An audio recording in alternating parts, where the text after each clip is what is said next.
Thank you. Thank you, Andrew. Thank you, everybody. It's a pleasure for me to be here in Australia. And the first time that I met Ron, I don't remember if it was first Madrid or then Hong Kong, but he was always like, when are you coming to Australia? And I was like, what am I gonna do in Australia apart from like the beautiful beaches and looking at kangaroos and koalas, but like working there and talking about Latin America? Like, what can possibly be interesting to Australian audiences about Latin America? But the more I travel the world, and this is something that I think that people that have done the Mencal program are gonna agree with me.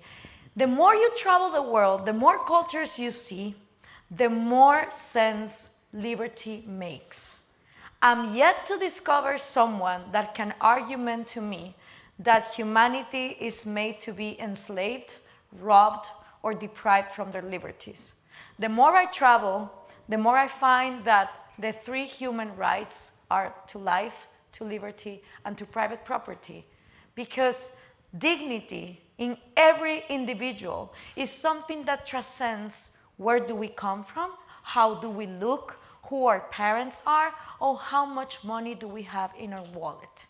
These ideas will unite you with the rest of the world. But there is some bad news. You're always gonna be the minority.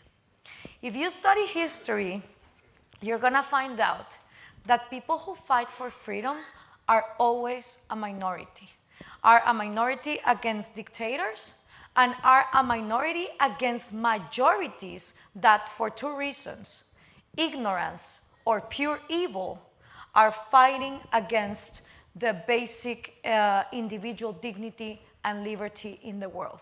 So welcome in being part of an exclusive minority that has always been persecuted, bullied, harassed. But you know what? At the end, always freedom wins. That's the reason why humanity hasn't killed itself 1,000,000 years ago, thousands of years ago.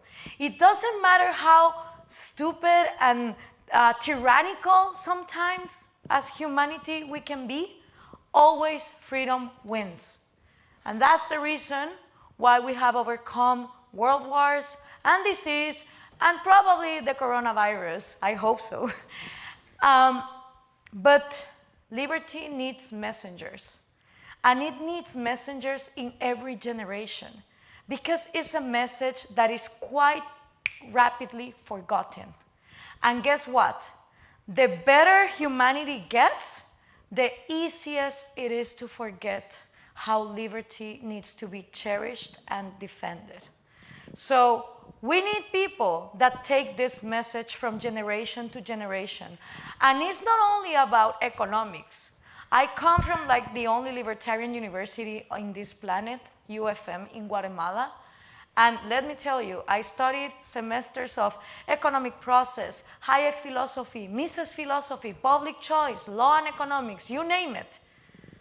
But when you start living liberty and you understand that being free means being responsible, then it becomes something that you live. You don't preach liberty, you live liberty.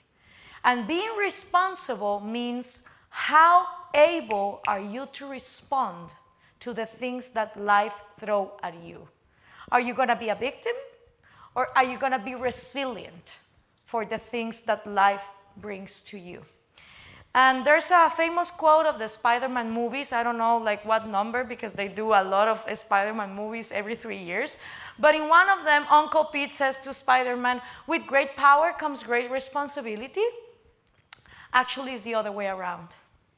The more able you become to respond to what life throws at you, the more power you will achieve. So first comes responsibility. And then comes the great power. And that great power, you're gonna be able to have as broad as you want it.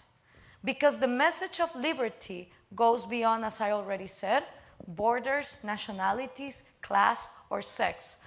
Anna Julia Cooper had a quote that said, the cause of liberty is not a cause of a party, of a class, of a sect, of a race. It is the birthright of humanity.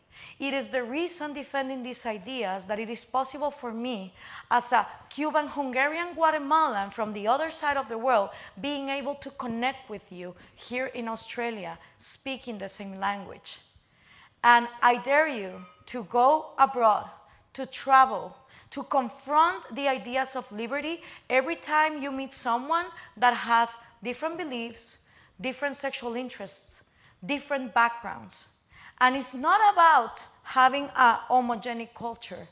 The fact that we are diverse and the fact that every single human being has talents and ways of achieving different innovations, that's what keeps humanity surviving, no matter how many dictators or how many majorities want to keep us in the dark.